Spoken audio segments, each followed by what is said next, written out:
दोस्तों आज की कहानी एक खतरनाक कपल के ऊपर बेस है जो कि अपने गैंगस्टर लाइफ को छोड़ के साधारण जीवन को जी रहे होते हैं और कहते हैं ना कि हमारा अतीत हमें कभी नहीं छोड़ता। उसी तरह से इन कपल के साथ भी होता है। तो दोस्तों कहानी में आगे बढ़ने से पहले आपसे रिक्वेस्ट है कि चैनल को सब्सक्राइब करके बेल आइकन को जरूर दबाएं। तो अब चलते हैं सीधा कहानी की ओर।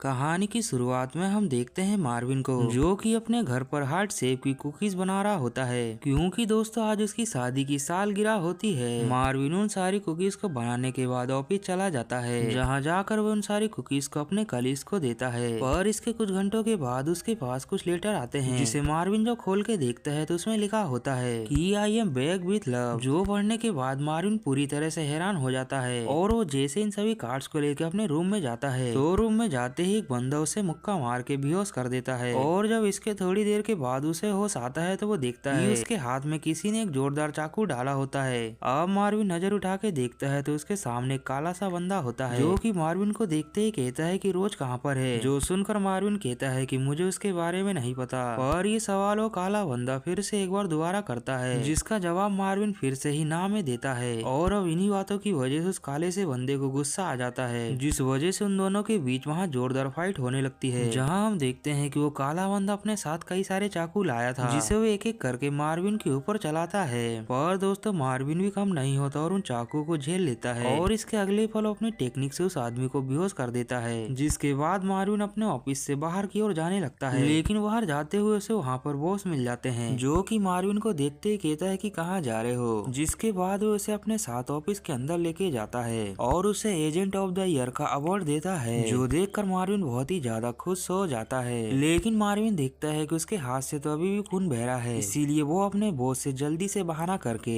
उस ऑफिस से ही बाहर निकल जाता है। लेकिन हम उसके ऑफिस के बाहर दो बंदों को देखते हैं जो कि मार्विन के बाहर आते ही उसका पीछा करने लगते हैं और ये लोग उसका पीछा उसके घर तक करते हैं। अब ऐसे ही कुछ पलों के बाद मार्विन अपने घर पहुंच जाता है जिसके बाद वो घर के अंदर जाके अपने जरूरी डॉक्यूमेंट्स को उठाता है और फिर कुछ अपने कपड़े लेने के बाद वो घर से बाहर जाने लगता है। और अचानक से ही वो दोनों बंदे जो पीछा कर रहे थे वो घर के अंदर आ जाते हैं और इससे पहले कि वो मार्विन के ऊपर गोली चलाते मार्विन एक पत्थर दे मारता है जिसकी वजह से उस बंदे की चलाई गई गोली दूसरी दिशा में चल जाती है। और अब इसके बाद 2-on-1 का मैच वहाँ पे होता है जहाँ वो दोनों बंदे मिलके मार्विन को बहुत ही ज्यादा मारते हैं। और यही बात समझने के बाद मार्विन लोगों को धक्का दे के वहाँ से भाग जाता है। और मार्विन जैसे ही अपनी कार के पास पहुँचता है कि तभी एक लड़की स्टिंग गन से उसके ऊपर हमला कर देती है जिसे देखते हुए मार्विन वहीं पर बेहोश हो जाता है। और हम देखते हैं कि इसे बेहोश करने वाली लड़की कोई और नहीं बल्कि रोज ही होती है जिसे ढूंढने के लिए बंदे ये मार्विन के पीछे लगे हैं। अब थोड़ी देर के बाद जब मार्विन होश में आता है तो वो देखता है कि उसे बचाकर यहाँ तक लाने वाली और कोई नहीं बल्कि उसकी पत्नी ही है। दरअसल ये लोग दोस्तों एक जमाने में गैंगस्टर हुआ करते थे पर ये लोग एक बंदा जिसका नाम निकोले होता है उसके अंदर काम किया करते थे। निकोले ने इन दोनों को एक दिन पैसों का काम सौंपा पर ये लोग उन पैसों को लेके वहाँ से हमेशा के लिए रफू चक्कर हो गए और तब से ही इतने सालों से ये दोनों छुपे हुए थे। अब रोज मार्विन को डिक्की में बंद हुए एक बंदे को दिखाती है जो बंदा और कोई नहीं बल्कि निकोले का ही मैनेजर होता है और इसे रोज ने ही अपने पास किडनैप करके लाया होता है।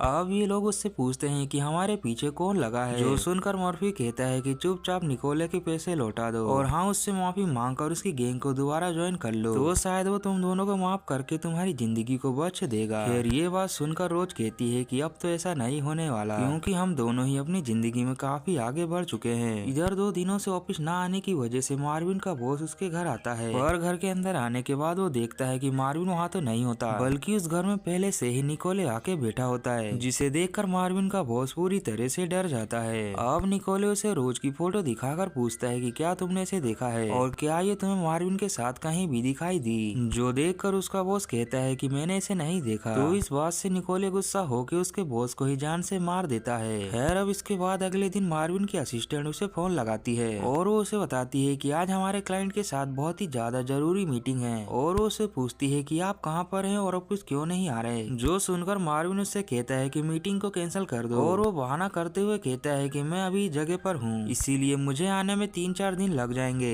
जो सुनकर उसकी असिस्टेंट बात मान के फोन को रख देती है। और ऐसा होने के बाद उसकी असिस्टेंट एक बंदे के पास जाती है और ये बंदा कोई और नहीं बल्कि दोस्तों वही काला वाला बंदा होता है, जिसके पास जाके वो लड़की मार्विन के बारे में सारी कहानी बता देती है, जो सुनकर वो बंदा सीधे ही मार्विन के पास पहुंच जाता है। और एक बार फिर से इन सभी के बीच एक जोरदार फाइट होती है, जहां वो लोग इन्हें कहते हैं कि हमारे पैसे हमें लौटा दो। और मार्विन और रोज दोनों ही अच्छे फाइटर होने की वजह से इन्हें पैसे ना देकर इन्हें बहुत ही बुरी तरह से मारकर वहां से भाग जाते हैं। और ऐसा होने के बाद हमें पता चलता है कि वो लड़की दरअसल उस काले बंदे की गर्लफ्रेंड होती है, इसी वजह से उसने उसकी मदद की। खैर अब मामला बहुत ही ज्यादा बढ़ चुका था, इसीलिए रोज सीधे ही निकोले की बिल्डिंग में चली जाती है ताकि वो आर पार की लड़ाई आज यहाँ पे लड़ सके। और तभी मार्विन भी उसका साथ देने के लिए वहाँ पर आ जाता है, जहाँ निकोले इन दोनों को देखकर कहता है कि आखिर तुम दोनों आ ही गए, तो अब चलो सीधे से मेरा सारा ही पैसा मुझे लौटा दो और मैं तुम्हें माफ करके अपनी गैंग में शामिल कर लूंगा। पर ये सुनने के बाद इन दोनों के इरादे तो बिल्कुल भी ऐसे नहीं होते, क्योंकि ये दोनों तो यहाँ पर सारे ही मामले को खत्म करने के लिए आए थे, जिस वजह से ये लोग निकोले और उसके आदमी के साथ काफी भयानक लड़ाई लड़ते हैं। और ये लोग देखते देखते कुछ ही पलों में निकोले के सारे आदमियों को मार देते हैं। और ऐसा करने के बाद मार्विन निकोले को भी अधमरा कर देता है, और ऐसा करने के बाद कहता है कि हमारे पीछे आज के बाद मत आना। और तभी अचानक निकोले उठकर मार्विन के ऊपर हमला करने के लिए जाता है, जो देखकर लोग जल्दी से उसके ऊपर गोली चला के उसे जान से मार देती है। और कुछ इस तरह का कांड करके ये लोग अपनी जिंदगी में आगे बढ़ गए। और यहीं पर दोस्तों इस कहानी का एंड भी हो जाता है।